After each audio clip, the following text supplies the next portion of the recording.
देशामध्ये गेल्या काही दिवसांपूर्वी विमान सेवा प्रचंड बदनाम झाली ती इंडिगोमुळे।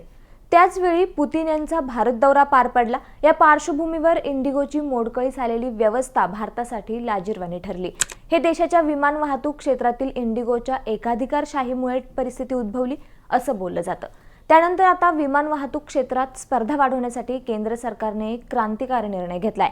काय आहे हा निर्णय जाणून घेऊ सविस्तर। केंद्र सरकारने 3 नवीन विमान कंपन्यांना हवाई उड्डाण क्षेत्रात नो ऑब्जेक्शन सर्टिफिकेट दिलंय। त्यामुळे आता अल हिंद एअर, फ्लाय एक्सप्रेस आणि शंख एअर या 3 नवीन विमान कंपन्यांना भारताच्या विमान वाहतूक बाजारात प्रवेश मिळेल। या कंपन्या 2026 मध्ये सुरू होणार आहेत। यातील अल हिंद एअर 3 ATR 72600 टर्बोप्रॉप विमानांसह सुरू होईल। केरळमधून बंगळुरू व चेन्नई सारख्या मार्गांवर ते सुरुवातीला लक्ष केंद्रित करतील। ती कमी खर्चाच्या शॉर्ट हॉल फ्लाइट्सवर सुरुवातीला भर देईल। तर फ्लाय एक्सप्रेस हैदराबाद आधारित असून ही एक स्टार्टअप कंपनी अगोदरपासूनच कुरिअर आणि कार्गो सेवा देत होती। त्यामधून ते आता प्रवासी विमानांमध्ये रूपांतरित होतील। तसेच शंख एअर ही फुल सर्व्हिस विमान कंपनी आहे। ती बोईंग 737-800 नॅरो बॉडी विमानांसह सुरू होईल।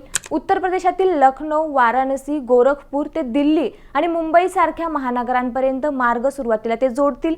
ती ट्विन क्लास पर्याय देईल। यातून एकत्रितपणे 90% पेक्षा जास्त डोमेस्टिक प्रवासी वाहतूक कंट्रोल करणाऱ्या इंडिगो व एअर इंडिया ग्रुपऐवजी नवीन विमान कंपन्यांना प्रोत्साहन दिले जाईल।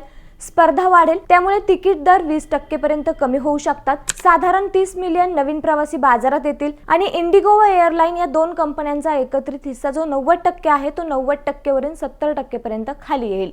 प्रवाशांची वार्षिक 10,000 कोटी रुपयांची बचत होईल असंही बोललं जातंय। त्यामुळे मंडळी, या नवीन 3 विमान कंपन्यांविषयी तुम्हाला काय वाटतं आम्हाला कमेंट करून नक्की कळवा आणि असेच नवनवीन माहितीपूर्ण व्हिडिओ पाहण्यासाठी लेट्स अप मराठीला नक्की फॉलो करा।